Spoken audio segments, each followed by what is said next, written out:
I remember the slow gold of that summer afternoon. The air so languid it felt heavy on my skin, as if the sun itself hung low for another hour just to watch us all linger in the yard. I must have been 12, my knees still knobby, my elbows perpetually scraped. My cousins and I spent lazy Augusts at my grandmother's house, a weathered cottage at the edge of a sloping field, where wild mint grew between the stones, and the world smelled sweetly of grass and distant rain. We had a ritual, unchanged since the start of those school-free months.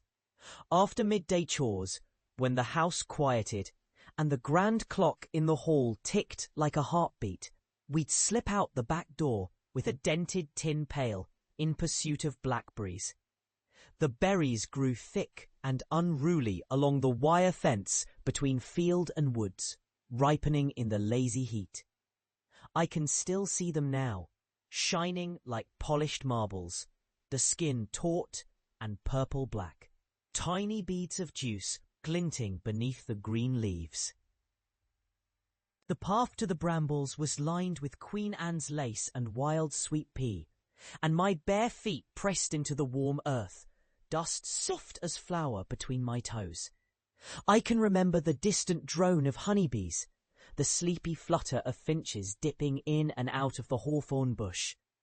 There was a hush that came over everything in those moments, as if nature itself stood by to watch us, uncomplicated and young. We picked in silence at first, berries falling into the tin with gentle plunks. The occasional sharp sting of thorns was reason for a wince, but never complaint. We wore scratches as badges by evening, proof of our treasure hunt. My cousin Sarah, always braver, would crawl deeper into the thicket, her hair catching the sun and her laughter flitting up like a startled lark.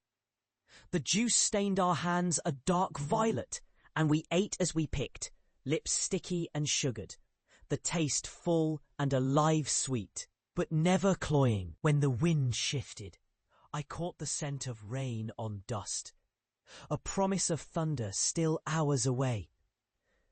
Grandmother's voice would float across the yard sometimes, split by the slam of the screen door as she called us in for lemonade.